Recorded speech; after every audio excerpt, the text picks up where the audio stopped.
नमस्कार, मी यामिनी महामुणकर. हितगुजमध्ये तुम्हा सगळ्यांचं स्वागत आहे. हितगुजच्या माध्यमातून आपण चर्चा करतो ती विविध आजारांची, त्यांच्या लक्षणांची आणि उपचारांची. आज आपण मिनिमली इन्व्हेन्सिव्ह कार्डियॅक सर्जरी या विषयावर चर्चा करणार आहोत आणि यावर मार्गदर्शन करण्यासाठी आपल्या सोबत आहेत डॉक्टर सचिन सनगर. सर, तुमचं स्वागत आहे. नमस्कार. डॉक्टर सचिन सनगर हे अपोलो हॉस्पिटल्स नवी मुंबई येथे कार्डिओ थोरेसिक आणि व्हॅस्क्युलर सर्जन म्हणून कार्यरत आहेत.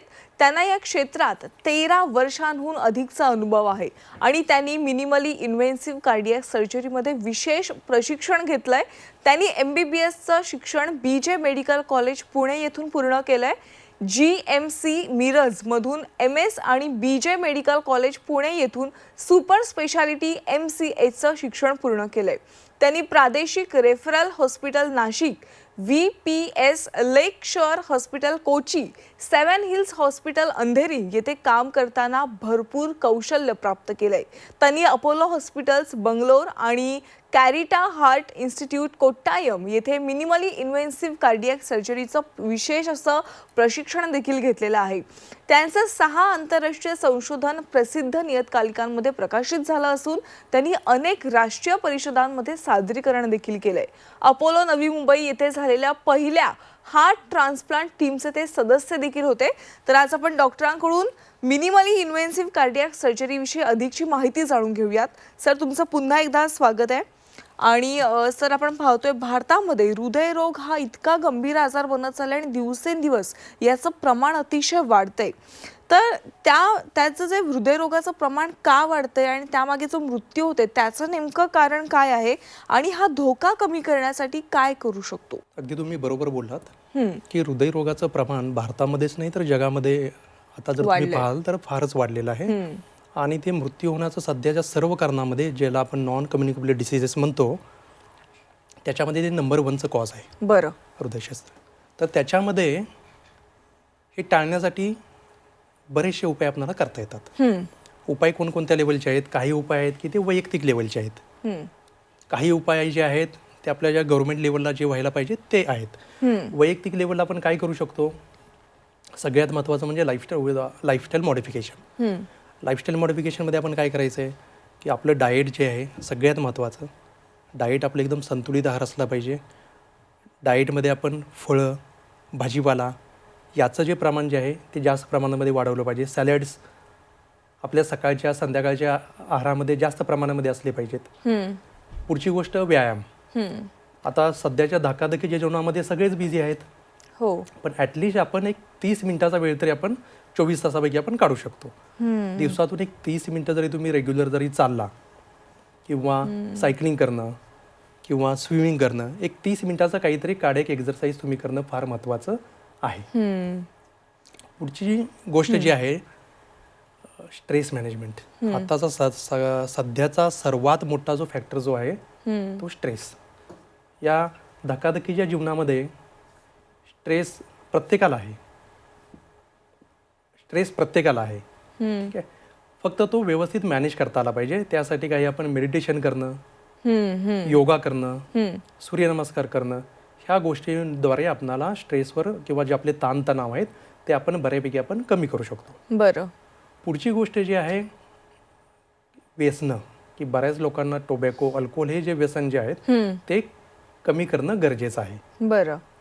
ही झाली आपली वैयक्तिक लेवलवरची जी किंवा वैयक्तिक आपण जे गोष्टी प्रत्येकजण करू शकतो ह्या गोष्टी आहेत. पुढच्या गोष्टी आहेत हे टाळण्यासाठी. पुढच्या गोष्टी ज्या आहेत की अर्ली डिटेक्शन, की बऱ्याचदा आपण पाहतो की बऱ्याच जणांना डायबिटीस असतो, बीपीचा त्रास असतो, पण हॉस्पिटलमध्ये जाऊन कधी कुणी चेक केलेलंच नसतं.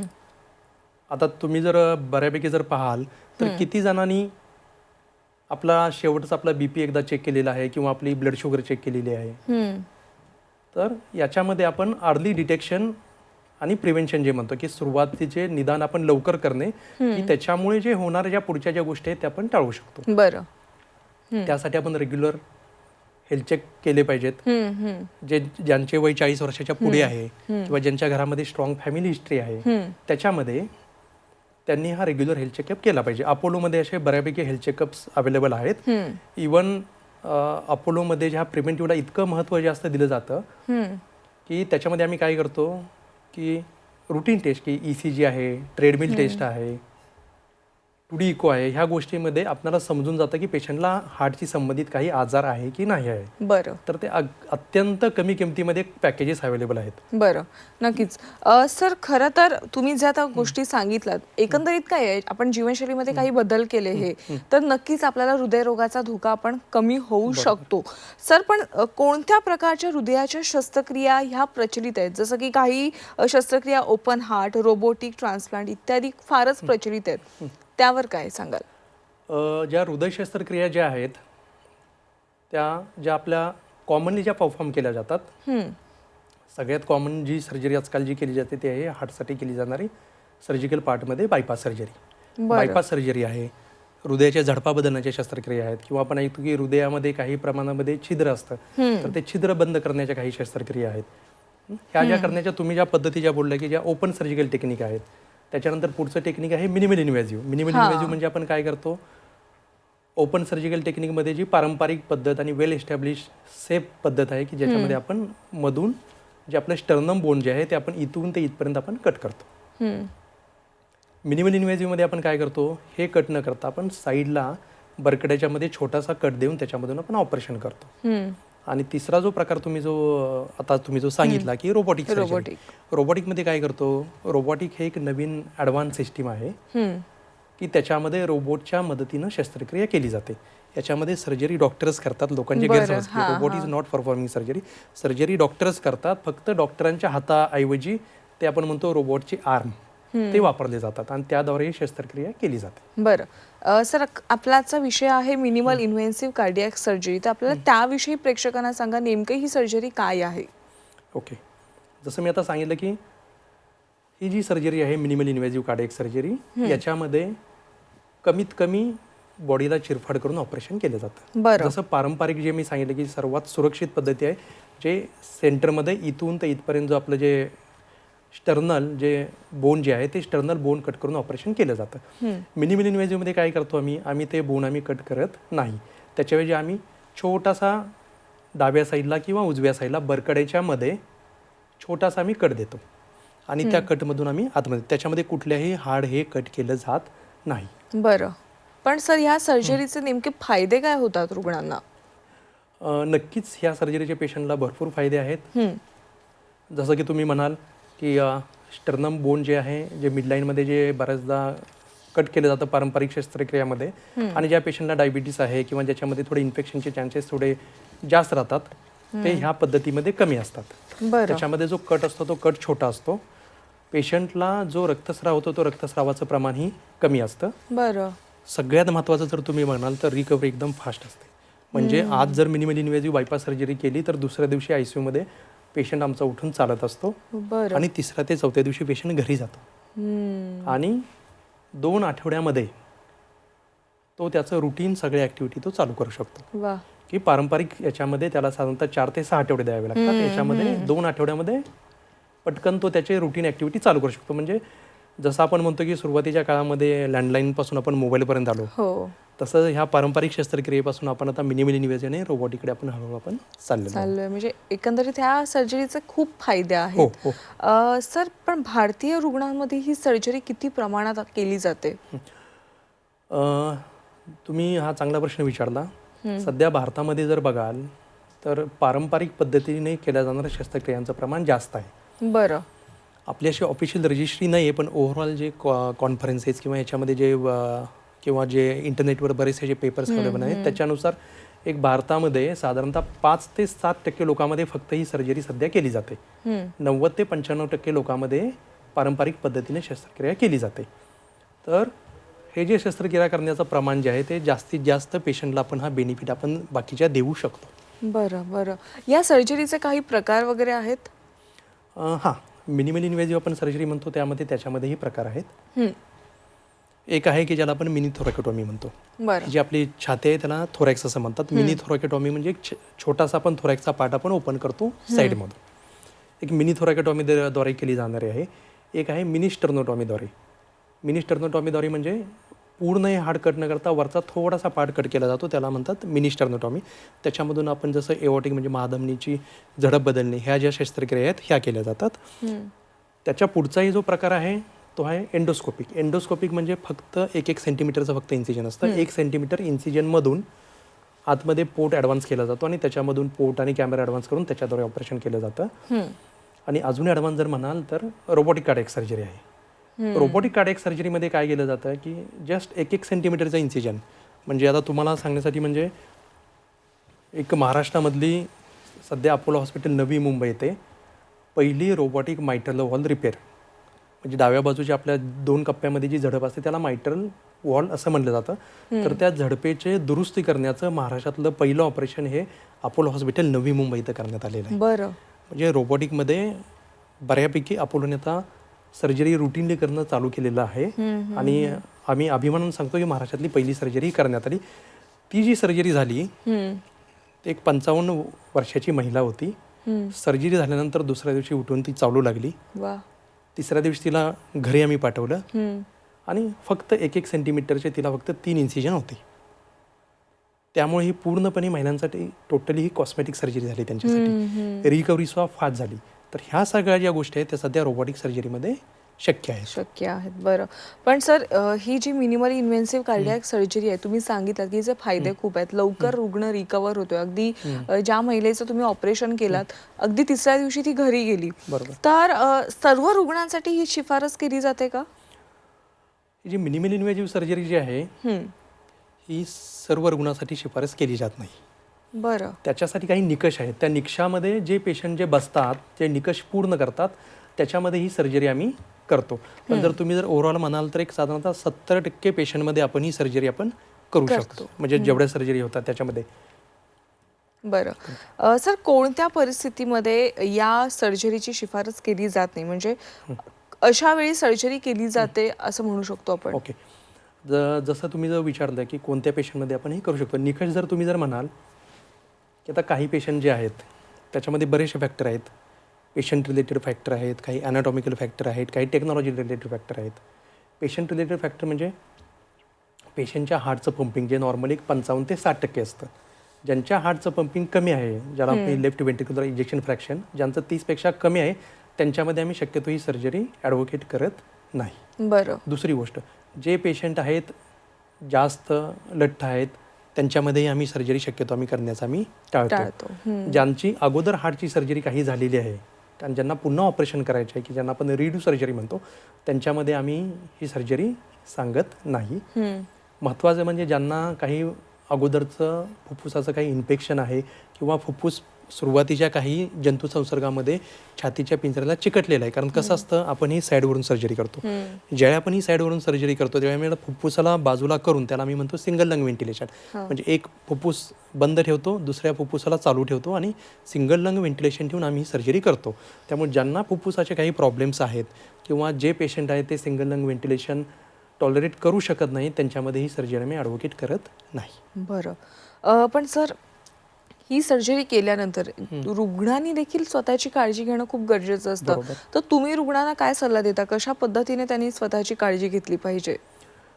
नक्कीच जेवढं ऑपरेशन महत्त्वाचं आहे तेवढंच महत्त्वाचं आहे की पेशंट ऑपरेशननंतर किती चांगल्या पद्धतीने पेशंट आणि त्याची फॅमिली त्याची काळजी घेते. काळजी जर म्हणाल तर कसं आहे की ऑपरेशननंतर लगेच एक इमिजिएट आणि एक लॉंग टर्म. इमिजिएटमध्ये कसं आहे की पेशंटनं भरपूर विश्रांती घेणं गरजेचं आहे. मिनिमल इन्व्हेजिव्ह सर्जरीनंतर जे आम्ही फिजिओथेरपी आणि आम्ही जे एक्झरसाईज त्यांना जे सांगतो की ज्याच्यामध्ये मोस्टली जे फुफ्फुसाचे व्यायाम असतात, स्पायरोमेट्री जे लंग एक्झरसाइजेस ते त्यांनी चांगल्या पद्धतीनं करणं महत्त्वाचं आहे. आणि जे लाईफस्टाईल मॉडिफिकेशन मगाशी मी जे सांगितलं की आपलं डाईट हेल्दी ठेवणं, स्ट्रेस मॅनेजमेंट, वेळच्या वेळी गोळ्या घेणे आणि लाँग टर्ममध्ये जे रेग्युलर डॉक्टरांशी जे फॉलोअप जे करणे, हे सगळं महत्त्वाचं आहे. ह्या सगळ्या प्रोसेसमध्ये आपण म्हणतो कोणताही आजार होण्यासाठी 2 गोष्टी भाग महत्त्वाच्या असतात. एक असतात पेशंटचं फिजिकल वेलबिंग आणि दुसरी गोष्ट मेंटल वेलबिंग. त्यामुळं आजारातून ज्यावेळी बरा होत आहे त्यावेळी त्याची पेशंटची फॅमिली आणि फ्रेंड्स या दोघांचाही पेशंटला मेंटल वेलबिंगसाठी सपोर्ट असणं फार गरजेचं आहे. खरंय. पण डॉक्टर, मगाशी तुम्ही पारंपरिक पद्धतीविषयी म्हणालात, तर पारंपरिक पद्धतीच्या तुलनेमध्ये MIC जी आपली प्रक्रिया MICS, ही प्रक्रिया नेमकी कशी आहे, फरक काय आहे या दोघांमध्ये? बऱ्यापैकी फरक तसा मी तुम्हाला सांगितलाच काय फरक आहे. हो. सगळ्यात महत्त्वाचा जो फरक जो आहे की मिडलाईन स्टर्नोटॉमी जे मेन जे आपण इथून जे इथपर्यंत जे आपण कट करतो ते ह्याच्यामध्ये अवॉइड होतं. महत्त्वाचे जे फरक आहेत की रिकव्हरी सगळ्यात फास्ट आहे. ब्लिडिंगचे चान्सेस कमी प्रमाणामध्ये आहेत. पेशंटला जे होणारी पेन आहे ते कमी प्रमाणामध्ये आहे. म्हणजे पेशंटचं दुखणं कमी प्रमाणामध्ये आहे. आणि ही थोडी it is not actually cosmetic surgery but पेशंटसाठी ती थोडी कॉस्मेटिक म्हणून यूज होते. बरं डॉक्टर, मिनिमल इन्व्हेन्सिव्ह कार्डियक सर्जरीची जी प्रक्रिया आहे ती कशा पद्धतीने केली जाते? मिनिमल इन्व्हेजिव्ह कार्डियक सर्जरी जी केली जाते ते कॉमनली जर तुम्ही बघाल तर 2 गोष्टींसाठी केली जाते. 2 ते 3 म्हणजे कॉमन गोष्टी ज्या असतात त्या. एक आहेत बायपास सर्जरी आणि दुसरं आहे झडप बदलण्याची शस्त्रक्रिया किंवा हृदयामध्ये जे होल आहे ते जे छिद्र जे आहे ते छिद्र बंद करण्याची शस्त्रक्रिया. बरं. ह्यासाठी कॉमनली केली जाते. तर मिनिमल इन्व्हेजिव्हमध्ये जी बायपासची सर्जरी आहे ते आम्ही बीटिंग हार्ट सर्जरी करतो. म्हणजे आपण जे म्हणतो धडधडत्या हृदयावर केली जाणारी शस्त्रक्रिया.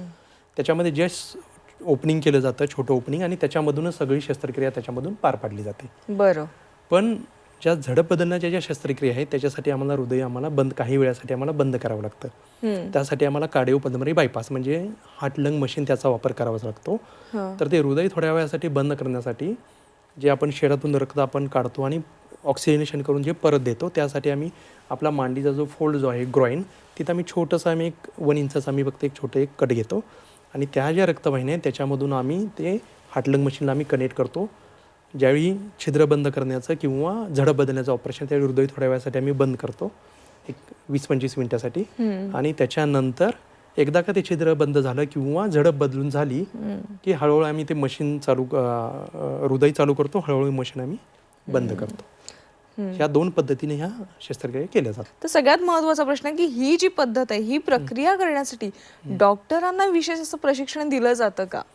कोणत्याही ज्यावेळी तुम्ही हाय स्किल प्रोसिजर करता त्यावेळी तुम्हाला नवीन त्यासाठी प्रशिक्षण हे प्रत्येक क्षेत्रामध्ये घ्यावं लागतं. मिनिमल इन्व्हेजिव्ह कार्डियक सर्जरीमध्ये जर तुम्ही जर म्हणाल तर 2-3 प्रकार आहेत. त्याच्यासाठी काही कार्डियक सर्जरी फेलोशिप आहेत.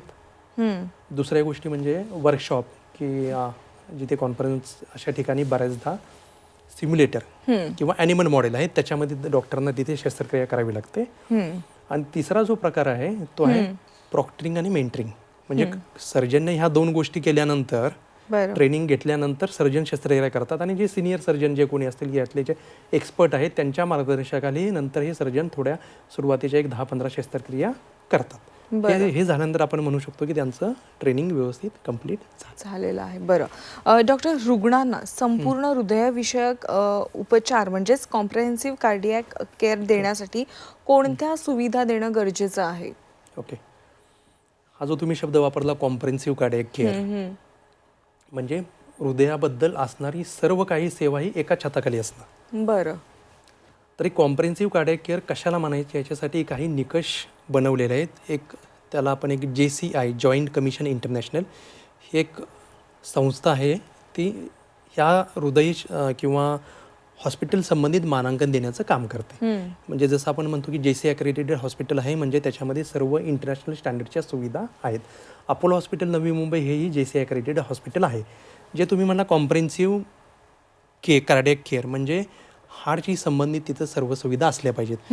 की जसे की त्यांच्या निकषामध्ये काही त्यांनी गोष्टी दिल्यात की पेशंटला इमर्जन्सी अँजिओप्लास्टी करता आली पाहिजे, पेशंटला बायपास सर्जरी झडप बदलण्याच्या ह्या शस्त्रक्रिया झाल्या पाहिजेत. त्यानंतर पुढच्या ज्या सपोर्टिव्ह सिस्टीम ज्या आहे की जसं की फार्मसी आहेत, ब्लड बँक आहे, हे अवेलेबल असणं गरजेचं आहे. हार्ट फेल्युअर क्लिनिक असली पाहिजेत, अरिथमिया क्लिनिक असली पाहिजेत, हार्ट वेलनेस प्रोग्राम असले पाहिजेत. ह्या सगळ्या गोष्टी ज्या एका छताखाली असतात त्याला म्हणतात कॉम्प्रेहेन्सिव्ह कार्डियक केअर. आणि मला खरं सांगायला आनंद होतो आहे की अपोलो हॉस्पिटल नवी मुंबई हे जे JCI अक्रेडिटेड हॉस्पिटल आहे, आम्ही असं अभिमानानं सांगतो की जगामधली कुठलीही गोष्ट तुम्ही सांगा हृदयाशी संबंधित ज्याला उपचाराची गरज आहे ते सगळी अपोलो हॉस्पिटलमध्ये अवेलेबल आहे. अगदी जसं की जे आपण रुटीन ज्या कार्डियक सर्जरी ज्या करतो, कन्व्हेन्शनल कार्डियक सर्जरी पारंपरिक पद त्या तर आम्ही रुटीनली करतोय. दुसरी गोष्ट आली मिनिमल इन्व्हेजिव्ह कार्डियक सर्जरी, त्यासुद्धा रुटीनली करतोय. रोबोटिक तर मी तुम्हाला बोललो की रोबोटिक मायट्रल वॉल्व रिपेअर महाराष्ट्रातली पहिली ही अपोलो हॉस्पिटल नवी मुंबईला करण्यात आली.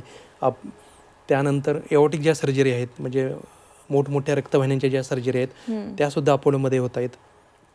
हार्ट ट्रान्सप्लांट जर तुम्ही म्हणाल तर अपोलोची जी ट्रान्सप्लांट जी टीम आहे, अपोलो ट्रान्सप्लांट टीमने आत्तापर्यंत 11 कॉन्सिक्युटिव्ह सक्सेसफुल म्हणजे ओळीनं 11 ट्रान्सप्लांट पेशंट व्यवस्थित घरी गेलेले.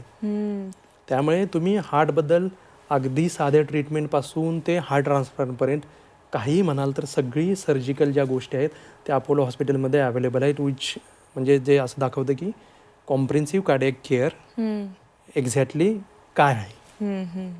सर, जाता जाता एक शेवटचा प्रश्न, तुम्ही प्रेक्षकांना काय सल्ला द्याल आपल्या स्वतःची काळजी घेण्यासाठी? जसं मी अगोदर मुलाखतीच्या सुरुवातीला सांगितलं की स्वतःची काळजी घेण्यासाठी लाईफस्टाईल मॉडिफिकेशन, की तुमच्या दैनंदिन जीवनामध्ये सुधारणा, संतुलित आहार घेणं फार गरजेचं आहे. स्वतःसाठी वेळ देऊन थोडासा 30 मिनिटं का होईना व्यायाम करणं गरजेचं आहे. व्यसनापासून दूर राहणं गरजेचं आहे. स्ट्रेस मॅनेजमेंट चांगल्या पद्धतीने करा, मेडिटेशन किंवा ह्या गोष्टी करा. सगळ्यात महत्त्वाचं जे आहे ना, जे मी तुम्हाला सांगेन की अर्ली डिटेक्शन, की रेग्युलर ॲटलिस्ट तुम्ही हेल्थ चेकअप करा. आपण असं पाहतो की तुम्ही जर बघितलं असेल तर प्रत्येकजण ट्रॅव्हल पार्टी ह्याच्यावर इतका पैसा खर्च करतात, पण तुम्ही कधी विचार केला की आपण स्वतःच्या हेल्थवर आपण किती पैसे खर्च करतो?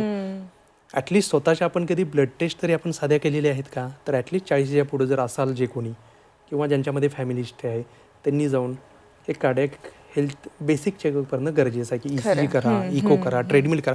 ॲटलिस्ट तुम्हाला जर लवकर समजलं की आपल्याला डायबिटीस आहे, ब्लड प्रेशर आहे, तर सुरुवातीला उपचार जर केले तर तुम्हाला 10, 15, 20 वर्षानंतर होणारा जो त्रास आहे तो आपल्याला कमी करता येईल. या सल्ल्याचा अनेकांना फायदा होणार याची गॅरंटी आहे नक्कीच. सर, तुम्ही आज हितगुजमध्ये आलात आणि प्रेक्षकांना इतकं योग्य मार्गदर्शन केलं त्याबद्दल मनापासून आभार आणि धन्यवाद.